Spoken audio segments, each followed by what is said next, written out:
Welcome to SK குக்கிங்க. இன்றைக்கி சிம்பிளான variety rice தாங்க எப்படி பண்ணலான்றதை பார்க்கலாம் வாங்க. அதுக்கு லெமன் சாதமும் வெண்டைக்காய் பொரியல் தாங்க பண்ண போகிறேன். வெண்டைக்காய் பொரியலுக்கு வந்துட்டு சில்வர் பாத்திரம் யூஸ் பண்ணியிருக்கேன். அதில் வந்து பேன் வச்சுருக்கேங்க. அந்த பேனில் பார்த்திங்கன்னா ஒரு 2லேருந்து 3 டேபிள் ஸ்பூன் நல்லெண்ணெய் விட்டுக்கோங்க.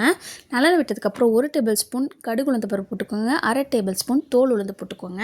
இருந்ததுன்னா போடுங்க, இல்லைன்னா நம்ம கடலைப்பருப்பும் வேர்க்கடலை பருப்பும் போட்டிங்கன்னா நல்லாயிருக்குங்க. அதை போட்டு நல்லா கொஞ்சம் ப்ரௌனாக வதக்கிக்கோங்க. 2 டேபிள் ஸ்பூன் கடலைப்பருப்பு போட்டதுக்கப்புறம் ஒரு 2 காஞ்ச மிளகாய் கிள்ளி போட்டிருக்கேங்க. கிள்ளி போட்டதுக்கப்புறம் ஒரு 3 எலுமிச்சப்பழம் நல்லா பழமாக எடுத்திருக்கேன். அதை பிழிஞ்சு இதில் விட்டுருக்கேன். லெமன் ரைஸ்னாலே மஞ்சள் கலர் தாங்க இருக்கும், அதனால் மஞ்சத்தூள் ஆட் பண்ணியிருக்கேன்.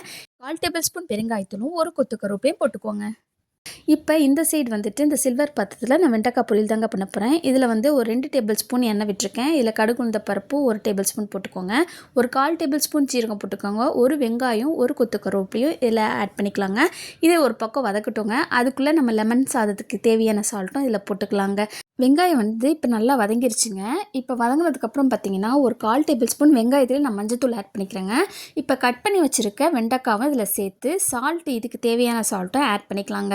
இப்போ கடாய் வந்து நான் அந்த அடுப்பில் மாற்றி வச்சுட்டேன். இப்போது 2 பழுத்த தக்காளி அதில் கட் பண்ணி அரைஞ்சி போட்டிருக்கேங்க. இது வந்து வெண்டைக்காய் கொஞ்சம் வதங்கினதுக்கப்புறம் தக்காளி போட்டிங்கன்னா அந்த வெண்டைக்காய் இருக்க பிசுபிசுப்பு இருக்காது. நீங்கள் வதக்காமலே அப்படியே தக்காளி ஸ்ட்ரைட்டாக போட்டிங்கன்னா அப்போ அந்த பிசுபிசுப்பு தன்மை இருக்குங்க.